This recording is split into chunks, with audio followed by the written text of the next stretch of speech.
Tingkat kesadaran disajikan dalam bentuk cerita. Suatu ketika, ada sebuah lautan. Luas, tak terbedakan, potensi murni. Itulah kesadaran, sebelum ia mengenal dirinya sendiri. Tenang. Utuh. Sempurna. Di sini bukanlah tempatmu memulai. Kau mulai di saat lautan itu, dalam kerinduan kreatifnya, memilih untuk lupa. Ia menuangkan dirinya ke dalam wadah dengan tepian keras, sebuah kehidupan manusia. Ia menjadi sebuah kolam, terisolasi di lereng gunung, terputus dari sifat kelautannya sendiri. Inilah luka purba, kelahiran diri yang terpisah. Tingkat 1, kolam sensasi. Duniamu yang pertama adalah fisik. Kau adalah pusat data mentah, lapar, hangat, lelah, suara. Kau murni reaktif terhadap rangsangan. Kesadaranmu adalah termometer, mencatat kenyamanan dan ketidaknyamanan. Ini bukan keadaan yang lebih rendah, ini adalah fondasi. Tanah liatnya masih basah.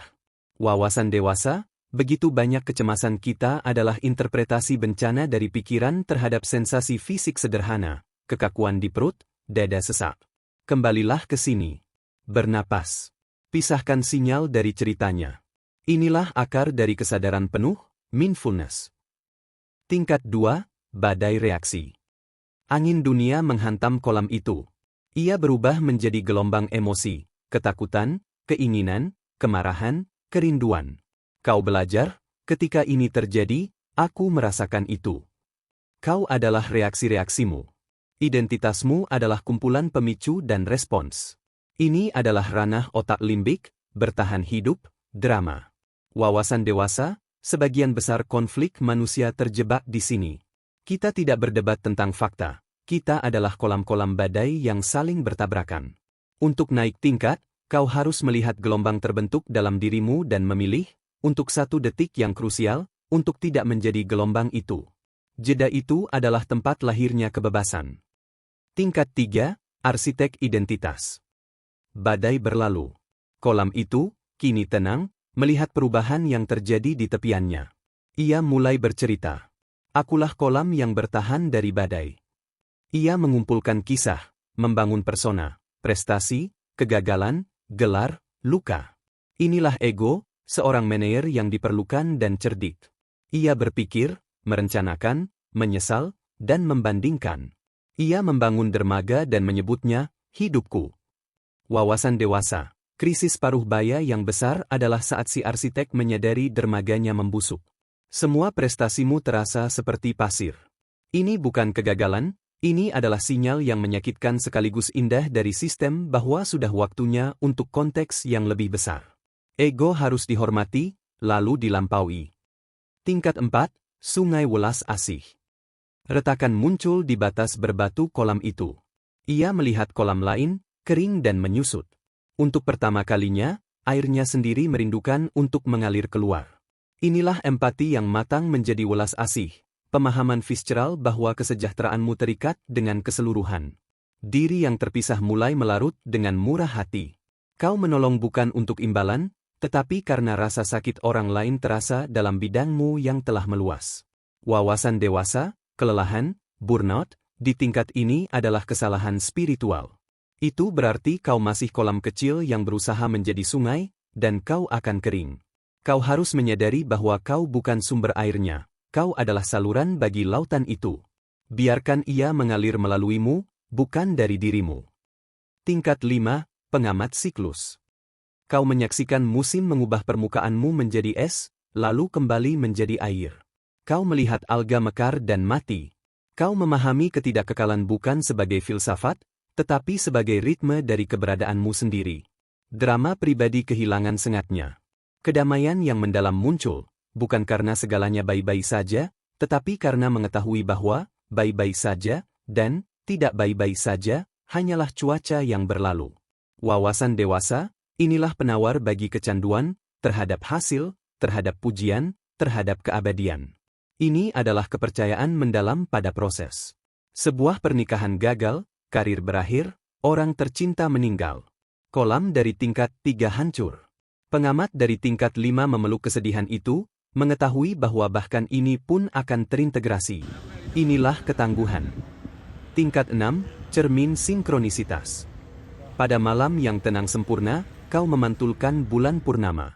Kau menyadari kau tidak hanya memantulkannya, kau mengandungnya. Kebetulan-kebetulan yang penuh makna berlimpah. Sebuah buku terbuka pada jawaban persis yang kau butuhkan. Kau memikirkan seorang teman, dan mereka menelepon. Alam semesta terasa kurang seperti mesin dan lebih seperti percakapan. Inilah intuisi, pengetahuan langsung, tanpa perantara logika. Wawasan dewasa, ini bukan pelarian mistis.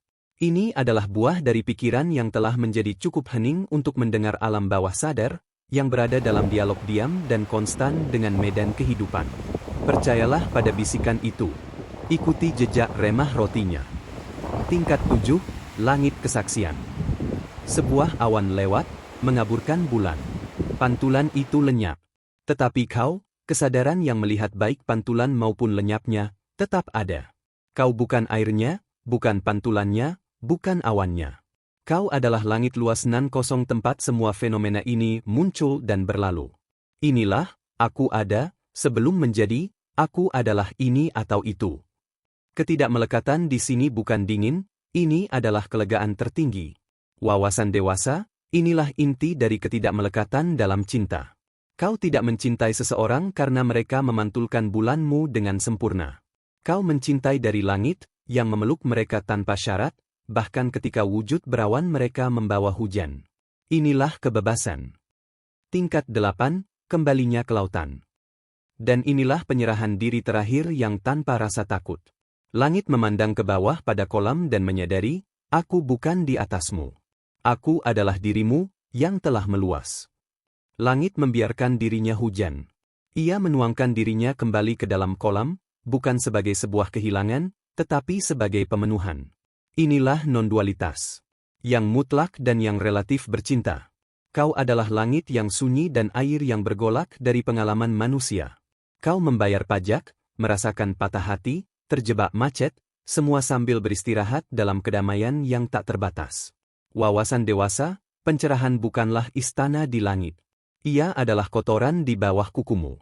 Ia adalah tertawa sampai menangis, dan menangis sampai tertawa, dan mengetahui kemurnian keduanya. Praktik spiritualmu menjadi melipat cucian dengan perhatian luar biasa, karena cucian itu adalah ilahi. Jatuh kembali ke bawah. Ya, kau bisa jatuh. Gravitasi pola lama itu kuat. Sebuah trauma dapat mengguncang sistem, membuat langit menyusut kembali menjadi kolam kecil yang ketakutan. Kesombongan spiritual, keyakinan bahwa langitmu lebih murni daripada kolam orang lain, hanyalah penyamaran terakhir dan paling meyakinkan dari ego. Mengabaikan wadah, melalui kelelahan, mabuk, atau pengabaian fisik, mengaburkan air begitu pekat sampai kau lupa langit itu ada. Penawarnya bukan rasa malu, tetapi pengingatan. Rasakan. Jeda. Bernapas. Ingatlah langit itu. Jalan ini bukan pendakian satu kali, melainkan sebuah spiral. Kau mengunjungi kembali setiap tingkat dengan lebih banyak kebijaksanaan, lebih banyak welas asih untuk bagian dirimu yang masih hidup di sana. Kebenaran terakhir. Kaulah lautan yang berpura-pura menjadi kolam, bermimpi menjadi langit, sehingga kau dapat memiliki kegembiraan luar biasa dengan mengingat bahwa kau adalah lautan itu sejak awal. Jadi, jalani hidup manusiamu. Rasakan badainya dengan penuh gairah. Bangun dermagamu dengan bijak. Biarkan batas-batasmu melunak dengan welas asih. Amati siklusnya dengan damai. Dengarkan bisikan-bisikannya. Beristirahatlah sebagai sang saksi. Dan kemudian, tanpa alasan apapun, biarkan dirimu meluap.